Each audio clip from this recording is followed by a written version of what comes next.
ಬಾರ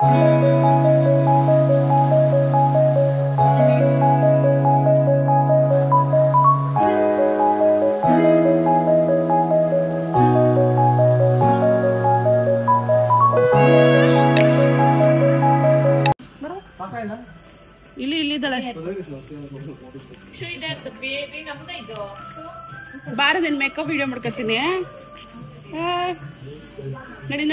ನಾವು ಬೆಳಗ್ಗೆನೇ ರೂಮ್ನ ವೆಕೇಟ್ ಮಾಡಿ ದೇವಸ್ಥಾನ ಮತ್ತು ಫಾಲ್ಸ್ ಮುಗಿಸ್ಕೊಂಡು ನಮಗೆ 6 o'clock ಟ್ರೈನ್ ಇತ್ತು. ಸೊ ಹಾಗಾಗಿ ಬೆಳಗ್ಗೆನೇ ವೆಕೇಟ್ ಮಾಡಿಬಿಟ್ವಿ. ಟಿ ಟಿ ಮಾಡ್ಕೊಂಡಿದ್ವಿ, 20 seaters ಟಿ ಟಿ.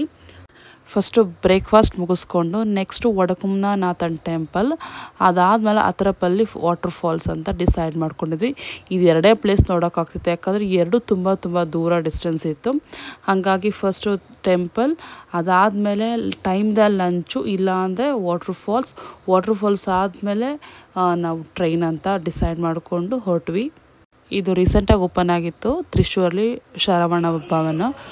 ಬ್ರೇಕ್ಫಾಸ್ಟ್ ಅಂತೂ ಅಲ್ಟಿಮೇಟ್ ಆಗಿತ್ತು, ತುಂಬ ಚೆನ್ನಾಗಿತ್ತು. ನಾವು ಫಸ್ಟ್ ಡೇಗಿಂತ ಸೆಕೆಂಡ್ ಡೇಲಿ ಬ್ರೇಕ್ಫಾಸ್ಟ್ ಸೂಪರ್ ಆಗಿತ್ತು. ಕಾಸ್ಟ್ ವೈಸು ಕೂಡ ತುಂಬ ಕಡಿಮೆ ಅನ್ನಿಸ್ತು ಕಂಪೇರ್ ಮಾಡಿದ್ರೆ. ಇಂದು ದಿನ ಬೆಳಗಿನ ಬ್ರೇಕ್ಫಾಸ್ಟು ಸೂಪರ್ ಆಗಿತ್ತು. ಸೊ 10 out of 10 ಬೆಳಗ್ಗೆದು. ಸೊ ಇದು ಮುಗಿಸ್ಕೊಂಡು ನೀವು ಅಲ್ಲಿ ಎಲ್ಲೇ ಹೋಗಿ ಕೃಷ್ಣನ ದೇವ್ರ ವಿಗ್ರಹ ಅಂತೂ ಇದ್ದೇ ಇರುತ್ತೆ. ಓಣಮ್ ಆಗಿರೋದ್ರಿಂದ ಹೂವಿನ ಅಲಂಕಾರ ಅಂತೂ ಕಂಪಲ್ಸರಿ. ತುಂಬ ಚೆನ್ನಾಗಿ ಅಲಂಕಾರ ಮಾಡಿದರು. ಆ್ಯಂಬಿಯನ್ಸ್ ಅಂತೂ ಸೂಪರ್ ಆಗಿತ್ತು. ಹೋಟೆಲ್ದು ತುಂಬ ಸ್ಪೇಷಿಯಸ್ ಆಗಿತ್ತು. ಹೋಟೆಲ್ ಪ್ಲಸ್ ಅಕೊಮಡೇಷನ್ ಎರಡೂ ಇದೆ. ಸೊ ನೀವೇನಾದರೂ ಹುಡುಕ್ತಿದ್ದೀರಿ ಅಂತಂದರೆ ಇದಕ್ಕೆ ನೀವು ಪ್ರಿಫರ್ ಮಾಡ್ಕೊಬೋದು. ದೇವಸ್ಥಾನಕ್ಕಿಂತ ಸ್ವಲ್ಪ ದೂರ ಇದೆ. ಬ್ರೇಕ್ಫಾಸ್ಟ್ ಎಲ್ಲ ಮುಗಿಸಿ ಮತ್ತೆ ವಾಪಸ್ ನಾವು ಟಿ ಟಿ ಹತ್ತಿದ್ವಿ. ಟಿ ಟಿ ಹತ್ತಾದಮೇಲೆ ಬೋರ್ ಆಗುತ್ತಲ್ವ, ಕೆಲವೊಂದು ಡ್ಯಾನ್ಸು ಸಾಂಗ್ಸ್ ಅದೆಲ್ಲ ಇದ್ದೇ ಇತ್ತು ಟಿ ಟಿಯಲ್ಲಿ. ಮಕ್ಕಳು ಮಾಡ್ತಾಯಿದ್ರು ಅಷ್ಟೇ ಡ್ಯಾನ್ಸು, ದೊಡ್ಡವರೆಲ್ಲ ಏನು ಮಾಡ್ತಾ ಇರಲಿಲ್ಲ.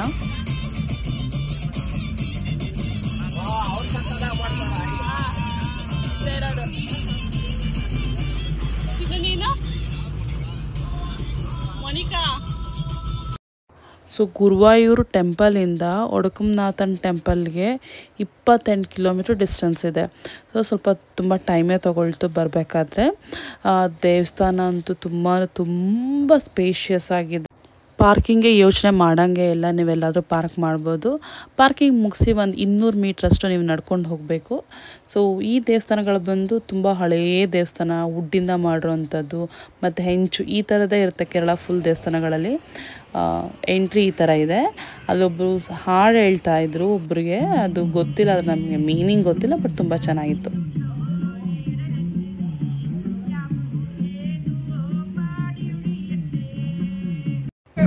ಇದು ಬಂದು ಶಿವನ ದೇವಸ್ಥಾನ. ಸೊ ಶಿವಂದೇ ಅಲಂಕಾರ ಮಾಡಿದರು, ಹೂವಿನ ಅಲಂಕಾರ. ಜೊತೆಗೆ ಇಲ್ಲಿ ಗಣೇಶನ ದೇವರಿದೆ, ಶಿವ. ಮತ್ತು ಒಳಗಡೆ ಹೋದರೆ ಫೋಟೋ ವೀಡಿಯೋಸ್ ಎಲ್ಲ ನೀವು ರಿಸ್ಟ್ರಿಕ್ಷನ್ಸ್ ಇದೆ, ಮಾಡೋಂಗಿಲ್ಲ. ಒಳಗಡೆ ಅಂತೂ ತುಂಬ ಜಾಗ ಇದೆ.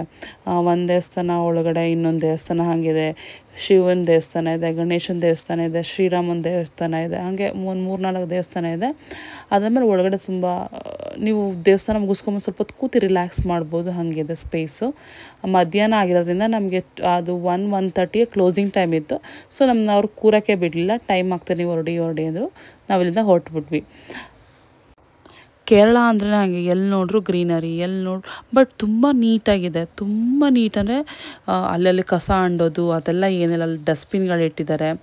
ವೆಲ್ ಮೇಂಟೈನ್ ಅಂತ ಹೇಳ್ಬೋದು. ಎಲ್ಲ ದೇವಸ್ಥಾನ ಇರ್ಬೋದು, ಅವ್ರದ್ದು ರೋಡ್ಸ್ ಇರ್ಬೋದು, ಟ್ರಾನ್ಸ್ಪೋರ್ಟೇಷನ್ಗೂ ಅಷ್ಟೊಂದು ಪ್ರಾಬ್ಲಮ್ ಆಗೋಲ್ಲ. ನೀವು ದೇವಸ್ಥಾನಗಳಿಗೆ ವಿಸಿಟ್ ಮಾಡಬೇಕಂದ್ರೆ ಟ್ರಾನ್ಸ್ಪೋರ್ಟೇಷನ್ ಸ್ವಲ್ಪ ನಮಗೆ ಗೊತ್ತಾಗಲ್ಲ, ಎಲ್ಲಿಂದ ಹೆಂಗೆ ಹೋಗ್ಬೇಕಂತ. ಅಲ್ಲಿ ಲೋಕಲ್ ಬಸ್ಗಳಿದೆ, ಆಟೋಗಳಿದೆ, ಟ್ರಾನ್ಸ್ಪೋರ್ಟೇಷನ್ಸ್ಗೂ ಪ್ರಾಬ್ಲಮ್ ಇಲ್ಲ. ಮೇಂಟೆನೆನ್ಸ್ ಇರ್ಬೋದು, ಕ್ಲೆನ್ಸಿನೆನ್ಸ್ ಅಂತ ಇರ್ಬೋದು, ತುಂಬ ಅದ್ಭುತವಾಗಿದೆ. ಇಲ್ಲಿ ನಿಮಗೆ ಪ್ರಸಾದ ಅಂತ ಹೂವು ಮತ್ತು ತುಪ್ಪ ಅಷ್ಟೇ ಕೊಡೋದು, ಅದನ್ನು ಹಾಗೆ ನೆಕ್ಕೊಬೇಕು. ಅದನ್ನು ಮುಗಿಸಿ ನಾವು ನೆಕ್ಸ್ಟ್ ಹೊರಟಿದ್ದು ಅತರಪಲ್ಲಿ ವಾಟರ್ ಫಾಲ್ಸ್. ಮತ್ತು ಇದು ಕೂಡ ತುಂಬ ದೂರ ಆಯಿತು ದೇವಸ್ಥಾನದಿಂದ, 58 kilometer, ಆಲ್ಮೋಸ್ಟು 2 hour ಜರ್ನಿನೇ ಆಗುತ್ತೆ. ಬಟ್ ನಮ್ಗೆ 2 hour ಹೋದ್ವಿ ಅಂತ ಅನ್ನಿಸ್ಲಿಲ್ಲ.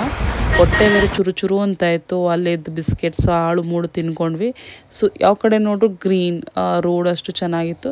ಬಟ್ ಇದರಲ್ಲಿ ಇನ್ನೂ ಒಂದು ರೋಡ್ ಇದೆ, ಅದರಲ್ಲಿ ನಿಮಗೆ ಎಲಿಫೆಂಟ್ ಎಲ್ಲ ಕಾಣಿಸ್ಕೊಳುತ್ತೆ. ಈ ರೋಡಲ್ಲಿ ನಮಗೇನು ಕಾಣಿಸ್ಕೊಳ್ಳಿಲ್ಲ. ತುಂಬ ಹಿಲ್ ಸ್ಟೇಷನ್ ಅಂತಲ್ಲ, ಲೈಟಾಗಿದೆ ಅಷ್ಟೇ. ಅವನು ನಮಗೆ ಹೇಳಿದ ಟಿ ತುಂಬ ಹಿಲ್ ಸ್ಟೇಷನ್ ಇದೆ, ಹಂಗಾಗಿ ನೀವು ಸ್ವಲ್ಪ ಜಾಸ್ತಿ ಕೊಡಬೇಕು ಹಂಗೆ ಹಿಂಗೆ ಅಂತ. ಬಟ್ ಅಷ್ಟೊಂದು ಹಿಲ್ ಸ್ಟೇಷನ್ ಇಲ್ಲ. ನೀವು ಹೋಗ್ತಾ ಇದ್ದಂಗೆ ರೈಟ್ ಸೈಡಲ್ಲಿ ನೋಡ್ರಿ ನಮಗೆ ಆ ಫಾಲ್ಸ್ದು ವಾಟ್ರ್ ಕಾಣ್ತಾ ಇದೆ ನೋಡಿ. ಈ ಟೈಮಲ್ಲಂತೂ ತುಂಬ ಇತ್ತು. ಈ ಫಾಲ್ಸ್ ಏನು ಸ್ಪೆಷಾಲಿಟಿ ಅಂದರೆ ಶೂಟಿಂಗ್ ಸ್ಪಾಟು. ಈ ಕೇರಳಕ್ಕೆ ವಿಸಿಟ್ ಮಾಡಿದವರೆಲ್ಲ ಅಲ್ಲಿಗೆ ಹೋಗ್ತಾರೆ. ಬಟ್ ನಾನು ನಿಮಗೆ ರೆಕಮೆಂಡೇಷನ್ ಮಾಡ್ತೀನಿ, ಅಲ್ಲಿಗೆ ಹೋಗಿದ್ದು ಬನ್ನಿ. ಇಷ್ಟು ದೂರ ಹೋಗಿದ್ದಕ್ಕೂ ವರ್ತ್ ಇಟ್ ಅಂತ ಅನಿಸುತ್ತೆ. ಅಲ್ಲಿ ನೀವು ಒಂದು 5-10 ಮಿನಿಟ್ಸಲ್ಲಿ ನಿಂತ್ಕೊಳ್ತೀರಾ. But it was mind blowing. ತುಂಬ ಚೆನ್ನಾಗಿತ್ತು. ಆ ನೀರು ಫೋರ್ಸ್ ಇರ್ಬೋದು, ಆ ಸೌಂಡ್ ಇರ್ಬೋದು. ನಾವು ಒಂದಷ್ಟು ದೂರದಲ್ಲಿದ್ದರೂ ನಾವು ನೆಂದೋಗ್ಬಿಟ್ಟಿದ್ವಿ. ವಾಟ್ರ್ ಹಾಕ್ಕೊಂಡಿದ್ರು ಕೂಡ ನೆಂದೋಗಿದ್ವಿ. ಸೊ ಇಲ್ಲಿ ಬಂದು ಸ್ಟಾಪ್ ಮಾಡಿದ್ಮೇಲೆ ನೀವು ರೈನ್ ಕೋಟ್ ಅಂತೂ ಮಿಸ್ ಮಾಡಿಬಿಟ್ಟು ತೊಗೊಂಡೋಗಿ, ಇಲ್ಲ ನೆಂದೋಗ್ಬಿಡ್ತೀರಾ. ನಾವು ನೆನ್ಕೊಂಡು ಅಲ್ಲಿ ಡ್ರೆಸ್ ಚೇಂಜ್ ಮಾಡೋ ಫೆಸಿಲಿಟೀಸು ಇದೆ. ಒಂದು ಪೇರ್ ಆಫ್ ಡ್ರೆಸ್ ತೊಗೊಂಡೋಗಿ ನೀವು ಅಲ್ಲಿ ಡ್ರೆಸ್ ಚೇಂಜ್ ಮಾಡ್ಕೊಬೋದು. ಇಲ್ಲ ಅಂದರೆ ನೀವು ರೈನ್ ಕೋಟ್ ಅಂತ ತೊಗೊಂಡು ಹೋಗಲೇಬೇಕು. ನಾವು ಮಕ್ಕಳಿಗೆಲ್ಲ ರೈನ್ ಕೋಟ್ ಕಂಪಲ್ಸರಿ ತೊಗೊಂಡಿದ್ವಿ, ದೊಡ್ಡವ್ರಿಗೂ ತೊಗೊಂಡಿದ್ವಿ ಯೂಸ್ ಆ್ಯಂಡ್ ಥ್ರೂ. ಬಟ್ ಅಷ್ಟೊಂದು ಅದು ನಮ್ಮನ್ನ ಪ್ರೊಟೆಕ್ಟ್ ಮಾಡಲಿಲ್ಲ. ಮಕ್ಕಳದ್ದು ಕ್ವಾಲಿಟಿ ಚೆನ್ನಾಗಿತ್ತು, ಮಕ್ಕಳಿಗೆಲ್ಲ ಸೇಫ್ ಇರಲಿ ಅಂದ್ಬಿಟ್ಟು 120-200 ತೊಗೊಂಡಿದ್ವಿ. ಅದು ಓಕೆ, ತುಂಬ ಚೆನ್ನಾಗಿತ್ತು. ಇದಾದಮೇಲೆ ಇದು ಬಂದು ಕೇರಳದ ಲಾರ್ಜೆಸ್ಟ್ ವಾಟರ್ ಫಾಲ್ಸ್ ಅಂತಲೇ ಹೇಳ್ಬೋದು. ನೀವು ಟಿಕೆಟ್ ತೊಗೊಂಡಾದ್ಮೇಲೆ ಒಂದು 400 ಮೀಟ್ರಷ್ಟು ನೀವು ವಾಟರ್ ಫಾಲ್ಸ್ಗೆ ಹೋಗ್ತೀರಾ. ಅದಾದಮೇಲೆ ಮತ್ತೆ ಒಂದು ಆಲ್ಮೋಸ್ಟ್ 1 ಕಿಲೋಮೀಟರ್ ಅಷ್ಟೇ ಆಗುತ್ತೆ. ನೀವು ಫುಲ್ ಡೌನಲ್ಲಿ ಇಳಿಬೇಕು. ಸ್ವಲ್ಪ ವೆಟ್ ಇರುತ್ತೆ ಮತ್ತು ಸ್ಲೈಡಿಂಗ್ ಇರುತ್ತೆ. ಹುಷಾರಾಗಿ ನೋಡ್ಕೊಂಡು ಇಳ್ಕೊಂಡು ಹೋಗ್ಬೇಕು. ಈ ಹೀಲ್ ಸ್ಲಿಪ್ಪರೆಲ್ಲ ಹಾಕ್ಕೊಂಡಂತೂ ಇಲ್ಲಿ ಬರೋಕ್ಕೆ ಆಗಲ್ಲ. ಫ್ಲ್ಯಾಟ್ ಸ್ಲಿಪ್ಪರ್ ಇದ್ದರೆ ಬೆಸ್ಟ್ ಅಂತಲೇ ಹೇಳ್ಬೋದು. ಜೊತೆಗೆ ಇಲ್ಲಿ ವಾಟ್ರ್ ಬಾಟ್ಲ್ ನಾವೆಲ್ಲೂ ಬಿಸಾಡೋಂಗಿಲ್ಲ. ಅದಕ್ಕೊಂದು ಸ್ಟಿಕ್ಕರ್ ಕೊಟ್ಟಿರ್ತಾರೆ. ಆ ಸ್ಟಿಕ್ಕರ್ ತೊಗೊಂಬಂದು ವಾಪಸ್ ನಾವು ತೋರಿಸ್ಬೇಕು. ಮತ್ತು 10 ರೂಪಾಯಿ ಡೆಪಾಸಿಟ್ ತೊಗೊಳ್ತಾರೆ. 10 ರೂಪಾಯಿ ವಾಪಸ್ ಬೇಕಾದ್ರೆ ನೀವು ವಾಟ್ರ್ ಬಾಟ್ಲು ವಾಪಸ್ ತೋರಿಸಿದ್ರೆ ಮಾತ್ರ ನಿಮಗೆ 10 ರೂಪಾಯಿ ಕೊಡ್ತಾರೆ, ಅಂದರೆ ಇಲ್ಲ. ಮಕ್ಕಳಿಗೆಲ್ಲ ನಾವು ರೈನ್ ಕೋಟ್ ಹಾಕೋತಾ ಇದ್ದೀವಿ ನೋಡಿ. ಇದೇನೇ ನೀರು ಹರಿಯುವಂಥ ಜಾಗ. ಇದಾದಮೇಲೆ ನೆಕ್ಸ್ಟು ಅದು ಬ್ಯೂಟಿ ಏನಿದೆ, ಅದು ಫಾಲ್ಸ್ ಇದೆಯಲ್ಲ, ಅದಕ್ಕೆ ನಾವು ಮತ್ತೆ ಇಳಿಬೇಕು ಕೆಳಗಡೆ. ಜೊತೆಗೆ ಇದು ಯಾಕೆ ತುಂಬ ಫೇಮಸ್ ಅಂದರೆ ಶೂಟಿಂಗ್ ಸ್ಪಾಟ್. ಬಾಹುಬಲಿ ಇರ್ಬೋದು, ಮತ್ತು ಐಶ್ವರ್ಯ ರಾಯ್ ಇದೆಯಲ್ಲ, ಬರ್ಸೋರೆ ದೇಖಾ. ಸೊ ಈ ಸಾಂಗ್ ಕೂಡ ಇಲ್ಲೇ ಶೂಟ್ ಮಾಡಿರೋದು. ಆಮೇಲೆ ಸುಮಾರು ಮೂವೀಸ್ ಸಾಂಗಲ್ಲಿ ಶೂಟ್ ಮಾಡಿದ್ದಾರೆ. ಬಟ್ ಆ ಟೈಮಲ್ಲಿ ನೀರು ಫ್ಲೋ ಇಷ್ಟೊಂದು ಇರಲ್ಲ, ಯಾಕಂದರೆ ಅಷ್ಟು ಫೋರ್ಸ್ ಇದೆ ಅಂದರೆ ಅಲ್ಲಿ ನಿಂತ್ಕೊಳ್ಳೋಕ್ಕೆ ಆಗೋದಿಲ್ಲ. ನಮ್ಮನ್ನ ಅಷ್ಟು ಫುಲ್ ಮಾಡುತ್ತೆ ಅದು. ಜೊತೆಗೆ ಆ ಎಕ್ವಿಪ್ಮೆಂಟ್ಸ್ಗಳು, ಕ್ಯಾಮ್ರಾ ಎಲ್ಲ ಅದು ಹೆಂಗೆ ಇಳಿದು ಅಲ್ಲಿ ಶೂಟ್ ಮಾಡಿಕೊಂಡು ಬಂದರೂ ಗೊತ್ತಿಲ್ಲ. ಬಟ್ ಆ್ಯಟ್ಸ್ ಆಫ್ ಅಂತಲೇ ಹೇಳ್ಬೋದು. ತುಂಬ ಸ್ಲೈಡಿಂಗ್ ಇದೆ. ಆ ವಾಟರ್ ಫೋರ್ಸ್ ವಾವ್.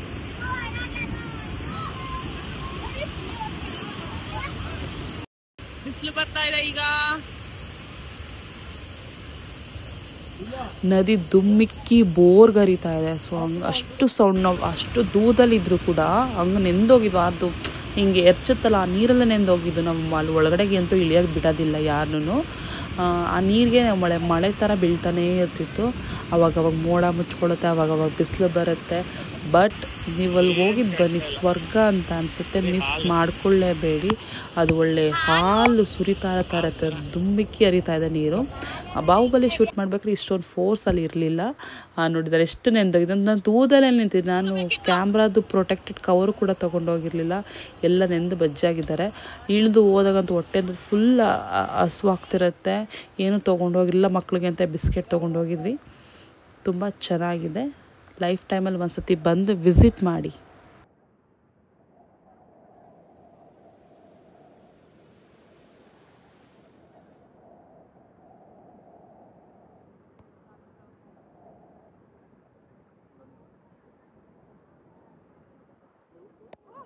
ಮತ್ತು ಊಟ ಎಲ್ಲ ಮುಗಿಸ್ಕೊಂಡು ಬ್ಯಾಕ್ ಟು ರೈಲ್ವೆ ಸ್ಟೇಷನ್. ತ್ರಿಶೂರ್ಗೆ ತೊಗೊಂಬಂದುಬಿಟ್ರು. 5:30 ಆಗಿತ್ತು. ಸೊ ನಮ್ಮ ಪ್ಲ್ಯಾಟ್ಫಾರ್ಮ್ಗೆ ಹೋಗೋ ತನಕ ಟೈಮ್ ಆಗುತ್ತೆ ಅಂತ ನಾವು ಹರಿಬರಿಲ್ಲ ಹೊರಟ್ಬಿಟ್ವಿ. ಅಲ್ಲೋಗ್ಬಿಟ್ಟು ಫೈನಲಾಗಿ ಒಂದು ಫೋಟೋ ಶೂಟ್ಸ್, ವೀಡಿಯೋಸ್ ಎಲ್ಲ ತೊಗೊಂಡ್ವಿ. ಯಾಕಂದರೆ 2 ಡೇಸ್ ಹೆಂಗೆ ಕಳೀತು ಅಂತಲೇ ಗೊತ್ತಾಗಲಿ. ಎಲ್ಲರಿಗೂ ಟಾಟಾ ಬಾಯ್ ಬಾಯ್ ಹೇಳೋ ಟೈಮ್ ಬೇರೆ ಬಂದುಬಿಟ್ಟಿತ್ತಲ್ವ. ಸೊ ಟ್ರೈನ್ ಜರ್ನಿ ಸ್ಟಾರ್ಟ್ ಆಯಿತು. ಅವಾಗ ನೈಟು. ಸೊ ಎಲ್ಲ ತಿಂದ್ಬಿಟ್ಟು ಮಲ್ಗೋಂಥ ಟೈಮ್ ಇರ್ತಿತ್ತು. ಟ್ರೈನ್ಗೆ ಇನ್ನೂ ನಮಗೆ 20 ಮಿನಿಟ್ಸ್ ಅಷ್ಟು ಟೈಮ್ ಇತ್ತು. ಅಲ್ಲೇ ತ್ರಿಶೂರ್ ರೈಲ್ವೆ ಸ್ಟೇಷನಲ್ಲಿ ಹಂಗೆ ಅಡ್ಡಾಡ್ಕೊಂಡಿದ್ವಿ. ಎಷ್ಟು ಚೆನ್ನಾಗಿ ಮೇಂಟೈನ್ ಮಾಡಿದ್ದಾರೆ ಗೊತ್ತಾ. ಒಂದು ಚೂರು ಗಲೀಜಿಲ್ಲ, ಅಲ್ಲೇ ಕುತ್ಕೊಂಡು ಮಲಗಿಬಿಡ್ಬೋದು, ಅಷ್ಟು ನೀಟಾಗಿದೆ. ನಮ್ಮ ರೈಲ್ವೆ ಸ್ಟೇಷನ್ ಎಷ್ಟು ಕಚ್ಚಡವಾಗಿ ಇಟ್ಟಿದ್ದಾರೆ ಅಲ್ವಾ. ಎಲ್ಲ ಜನಗಳು ಬಂದು ತುಂಬಿಕೊಳ್ತಾರೆ ನಮ್ಮ ರೈಲ್ವೆ ಸ್ಟೇಷನಲ್ಲಿ, ಹಾಳು ಮಾಡ್ತಾರೆ. ಬಟ್ ಅವ್ರದ್ದೆಲ್ಲ ಎಷ್ಟು ನೀಟಾಗಿ ಇಟ್ಕೊಂಡಿದ್ದಾರೆ, ಕರೆಕ್ಟ್ ಅಲ್ವಾ. ಅದಕ್ಕೆ ಹೇಳಿದ್ದು ಯಾರನ್ನೂ ಎಂಟರ್ಟೈನ್ ಮಾಡಬಾರ್ದು. ನಮ್ಮ ಕರ್ನಾಟಕಕ್ಕೆ ಇಲ್ಲಿ ಬಂದು ಇರೋದಲ್ಲದೆ ನಮ್ಮ ಮೇಲೆ ದಬ್ಬಾಳಿಕೆ ಕೂಡ ಬೇರೆ ಮಾಡ್ತಾರೆ. ಏನು ಹೇಳ್ತೀರಾ? ಸೊ ನಿಮಗೂ ಈ ಥರ ಅನ್ನಿಸ್ತು ಅಂದರೆ ಕಮೆಂಟ್ ಮಾಡಿ. ಫೈನಲಾಗಿ ಒಂದು ಗ್ರೂಪ್ ಫೋಟೋ, ಗ್ರೂಪ್ ವೀಡಿಯೋಸ್ ಎಲ್ಲ ತೊಗೊಂಡ್ವಿ. ಅದಾದಮೇಲೆ ಟ್ರೈನ್ ಬರ್ತಾ ಇದೆ ಅಂತ ನೋಡ್ತಾ ಇದ್ವಿ. ಫೈನಲಿ ಟ್ರೈನ್ ಬಂದು ಹತ್ಕೊಂಡು, ಜೊತೆಗೆ ಎಲ್ಲ ಮಕ್ಕಳೆಲ್ಲ ಆಡ್ಕೊಂಡಿದ್ರು. 2 ಡೇಸ್ ಹೆಂಗೆ ಕಳೀತು ಅಂತಲೇ ಗೊತ್ತಾಗಲಿಲ್ಲ. 2 days Kerala trip, Thrissur trip actually ಅದ್ಭುತವಾಗಿತ್ತು. ದೇವಸ್ಥಾನ ಇರ್ಬೋದು, ಬೀಚ್ ಇರ್ಬೋದು, ಮತ್ತು ವಾಟರ್ ಫಾಲ್ಸ್ ಇರ್ಬೋದು, ಎಲ್ಲ ತುಂಬ ಮೆಮೊರಿಯಬಲ್ ಆಗಿತ್ತು. ನಿಮಗೇನಾದರೂ ಈ ವಿಡಿಯೋ ಇಷ್ಟ ಆಯಿತು ಅಂದರೆ ಲೈಕ್ ಮಾಡಿ, ಶೇರ್ ಮಾಡಿ, ಕಮೆಂಟ್ ಮಾಡಿ. ನಾನು ಸ್ವಲ್ಪ ಅಷ್ಟೇ ಇನ್ಫಾರ್ಮೇಷನ್ ಕೊಡ್ತಾ ಇರೋದು, ತುಂಬ ಜಾಸ್ತಿ ಇನ್ಫಾರ್ಮೇಷನ್ ಕೊಟ್ಟಿಲ್ಲ. ಬಟ್ ನೀವು ಯಾವ್ಯಾವ ಪ್ಲೇಸ್ಗೆ ಹೋದರೆ ಚೆನ್ನಾಗಿರುತ್ತೆ ಅನ್ನೋದು ಹೇಳಿದ್ದೀನಿ. ವಾಟರ್ ಫಾಲ್ಸ್ ಮಿಸ್ ಮಾಡಬೇಡಿ, ಬೀಚ್ ಮಿಸ್ ಮಾಡಬೇಡಿ, ಒಡಕನಾಥ ಟೆಂಪಲ್ ಮಿಸ್ ಮಾಡಬೇಡಿ. ಗುರುವಾಯೂರ್ ಅಂತೂ ನಾವು ಹೋಗ್ತಾ ಇರೋದು ಅದಕ್ಕೆ ಅಲ್ವಾ, ಅದಂತೂ ಮಿಸ್ ಮಾಡೋಂಗೆ ಇಲ್ಲ. ಲೈಫ್ ಟೈಮಲ್ಲಿ ಒಂದು ಸತಿ ವಿಸಿಟ್ ಮಾಡಿ. ನಮಗೆ ಗಾದೆ ಇದೆ, ದೇಶ ಸುತ್ತಿ ನೋಡು, ಕೋಶ ಓದಿ ನೋಡು ಅಂತ. ಸೊ ನೀವು ಹೊರ್ಗಡೆ ಎಕ್ಸ್ಪ್ಲೋರ್ ಮಾಡಿದಷ್ಟು ನಿಮಗೆ ನಾಲೆಡ್ಜ್ ಇರುತ್ತೆ. ಮತ್ತು ಇರೋದೇ ಒಂದು ಚಿಕ್ಕ ಜೀವನ ಅಲ್ವಾ, ಎಲ್ಲಿ ತನಕ ಮನೆ ಕೆಲಸ ಆಳು ಮೂಳು ಅಂದ್ಕೊಂಡೇ ಇರ್ತೀವಿ, ಹೊರ್ಗಡೆ ಹೋಗೋದಿಲ್ಲ. ಸೊ ಹೊರ್ಗಡೆ ಹೋದಾಗ, ಎಕ್ಸ್ಪ್ಲೋರ್ ಮಾಡಿದಾಗ ಹೊಸ ವಿಷಯಗಳು, ಹೊಸ ಜನಗಳು, ಹೊಸ ಜಾಗ, ಇದೆಲ್ಲ ನಮಗೆ ಗೊತ್ತಾಗುತ್ತೆ. ಮನಸ್ಸಿಗೆ ನೆಮ್ಮದಿ, ಶಾಂತಿ ಎಲ್ಲ ಕೂಡ ಇರುತ್ತೆ. ಸಾಯಂಕಾಲ ಆಗಿರೋದಕ್ಕೂ, ಆ ವೆದರ್ಗೂ, ಅಲ್ಲಿ ಒಂದಷ್ಟು ಹಕ್ಕಿಗಳು ಬೇರೆ ಬರ್ತಿದ್ದಕ್ಕೂ ಅದ್ಭುತವಾಗಿತ್ತು ಸೀನರಿ ಅಂತೂ. ನಮ್ಗೆ ಫುಲ್ ಟಯರ್ಡ್ ಆಗಿರೋದಕ್ಕೂ ಅಲ್ಲಿ ನೀಟಾಗಿತ್ತು. ಮಲಗ್ಬಿಟ್ಟು ಚಾಪೆ ಕೊಟ್ಟರೆ ಮಲಗಿಬಿಡ್ತಾಯಿದ್ವಿ, ಹಂಗಿತ್ತು ಸಿಚುಯೇಷನ್. ಮಕ್ಕಳು ಬೇರೆ ಆಟ ಆಡ್ಕೊಂಡಿದ್ರ, ಅವ್ರಿಗೆ ಗೊತ್ತಿಲ್ಲ ಪಾಪ ನಾವು ಟ್ರೈನ್ ಆದಮೇಲೆ ಇವತ್ತು ಟ್ರಿಪ್ ಮುಗೀತು ಅಂತ. ಬಟ್ ಅವ್ರಿಗೆ ಖುಷಿಯಾಗೇ ಇದ್ದರು. ಅವ್ರ ಖುಷಿನ ಯಾಕೆ ಹಾಳು ಮಾಡೋದು ಅಂತ ನಾವು ಸುಮ್ಮನಾದ್ವಿ. ಜೊತೆಗೆ ಫ್ಯಾಮಿಲಿ, ಫ್ರೆಂಡ್ಸ್ ಜೊತೆಗೆ ಹೋದರೆ ಒಂಥರ ಚೆನ್ನಾಗಿರುತ್ತೆ. ನಾವು ಸೋಲೋ ಟ್ರಿಪ್ ಇರ್ಬೋದು, ಅದು ಒಂಥರ ಬೇರೆ ಎಂಟರ್ಟೈನ್ಮೆಂಟ್ ಕೊಟ್ಟರೆ. ಫ್ಯಾಮಿಲಿ ಮತ್ತು ಫ್ರೆಂಡ್ಸ್ ಜೊತೆ ಹೋಗೋದು ಬೇರೆ ಥರನೇ ಇರುತ್ತೆ, ಬೇರೆ ಥರ ಎಕ್ಸ್ಪೀರಿಯನ್ಸ್ ಇರುತ್ತೆ. ಜೊತೆಗೆ ಇನ್ನೊಂದೇನೆಂದರೆ, ನಾವು ನಮಗೆ ಒಂದು ಬ್ರೇಕ್ ಬೇಕಿರುತ್ತೆ. ಎಲ್ಲರೂ ಅವ್ರವ್ರ ಕೆಲಸದಲ್ಲೇ ಬ್ಯುಸಿ ಆಗಿಬಿಟ್ಟಿರ್ತಾರೆ, ಮನೆ, ಮಕ್ಕಳು, ಸ್ಕೂಲು, ವರ್ಕು ಅಂದ್ಕೊಂಡು. ಆವಾಗವಾಗ ಬ್ರೇಕ್ ತೊಗೊಳ್ಳಿ, ನೀವು ಕೂಡ ಬ್ರೇಕ್ ತೊಗೊಳ್ಳಿ. ಯಾರೆಲ್ಲ ನನ್ನ ಸಬ್ಸ್ಕ್ರೈಬರ್ ಇರ್ತೀರೋ ಅವರೆಲ್ಲ ನೀವು ಕೂಡ ಬ್ರೇಕ್ ತೊಗೊಳ್ಳಿ. ನಿಮಗೆ ದೂರ ಹೋಗೋಕ್ಕಾಗಿಲ್ಲ ಅಂದರೆ ಪರವಾಗಿಲ್ಲ, ಹತ್ರ ಇರೋವಂಥ ಜಾಗಕ್ಕೆ ಹೋಗಿ ಚಿಲ್ ಮಾಡಿ, ನಿಮ್ಮ ಮನಸ್ಸಿಗೆ ಖುಷಿ ಕೊಡಿ.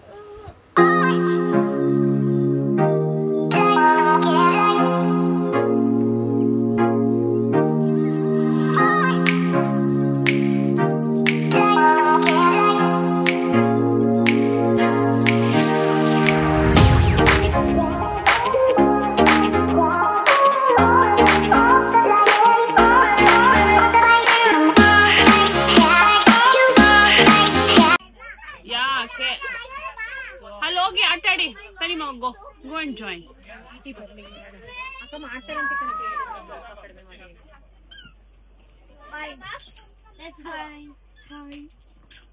ಎರಡು ದಿನ ಟ್ರಿಪ್ಪು. ಸೊ ಎಲ್ಲರಿಗೂ ಗೊತ್ತಾಯಿತು ಮಕ್ಕಳಿಗೆ ಟ್ರಿಪ್ ಮುಗಿತಾ ಬಂದಿದೆ ಅಂತ. ಬಟ್ ಎಲ್ಲ ಟ್ರೈನ್ ಹತ್ತಾದ್ಮೇಲೆ ನಿದ್ದೆ. ಅದಾದಮೇಲೆ ಬ್ಯಾಂಗ್ಳೂರು ಬಂದು ನಾವು ಬೆಳಗಿನ ಜಾವ 3 ಗಂಟೆ ಬ್ಯಾಂಗ್ಳೂರನ್ನ ತಲುಪಿದ್ವಿ. ಆವಾಗ ಕೆಲವು ಮಕ್ಕಳು ಮಲಗಿದ್ರು, ಕೆಲವು ಮಕ್ಕಳು ಎಚ್ಚರ ಇದ್ದರು. ನನ್ನ ಮಗಳಂತೂ ಇಲ್ಲ ನನಗೆ ಅವ್ರ ಜೊತೆ ಹೋಗಬೇಕು, ನಾನು ಅವ್ರ ಫ್ರೆಂಡ್ಸ್ ಜೊತೆ ಹೋಗಬೇಕು, ನಾನು ಅವ್ರನ್ನ ಮಿಸ್ ಮಾಡ್ಕೊಬಾರ್ದು ಅಂತೆಲ್ಲ ಅಳ್ತಾ ಇದ್ಲು. Finally Bangalore railway station reach ಆದ್ವಿ. ಇದು KR ಮೇಲೆ ಸ್ಟಾಪ್ ಮಾಡಿಬಿಡ್ತು. ಅದಾದಮೇಲೆ ನಾವು ಕ್ಯಾಬ್ಗಳು ಇಟ್ಕೊಂಡು ನಮ್ಮ ಮನೆಗೆ ಬಂದ್ವಿ. ಮಕ್ಕಳೆಲ್ಲ ಸ್ವಲ್ಪ ಬೇಜಾರಲ್ಲಿದ್ದರು, ಟ್ರಿಪ್ ಇಷ್ಟು ಬೇಗ ಮುಗಿದೋಯ್ತು ಅಂತ. ಸೊ ನೆಕ್ಸ್ಟು ಪ್ಲ್ಯಾನ್ ಮಾಡ್ತೀವಿ ಬೇರೆ ಕಡೆ. ಇನ್ನು ಒಂದು 2-3 ದಿನ ಚೆನ್ನಾಗಿ ಎಂಜಾಯ್ ಮಾಡೋ ಥರ. ಎಲ್ಲರಿಗೂ ಬಾಯ್ ಮಾಡಿ. ಸೊ ನಾವು ಕ್ಯಾಬ್ ಇಟ್ಕೊಂಡು ಮನೆಗೆ ಬಂದ್ವಿ. ನಮ್ಮ ಮನೆಗೆ ಬರೋ ತನಕ ಆಲ್ಮೋಸ್ಟು 4 o'clock ಆಗಿತ್ತು, 4:30 ಆಗಿತ್ತು. ಇದಾಗಿತ್ತು ಕೇರಳ ಟ್ರಿಪ್ ವಿಡಿಯೋ. ನಿಮ್ಗೇನಾದರೂ ಇಷ್ಟ ಆಯಿತು ಅಂದರೆ ಲೈಕ್ ಮಾಡಿ, ಶೇರ್ ಮಾಡಿ, ಕಮೆಂಟ್ ಮಾಡಿ.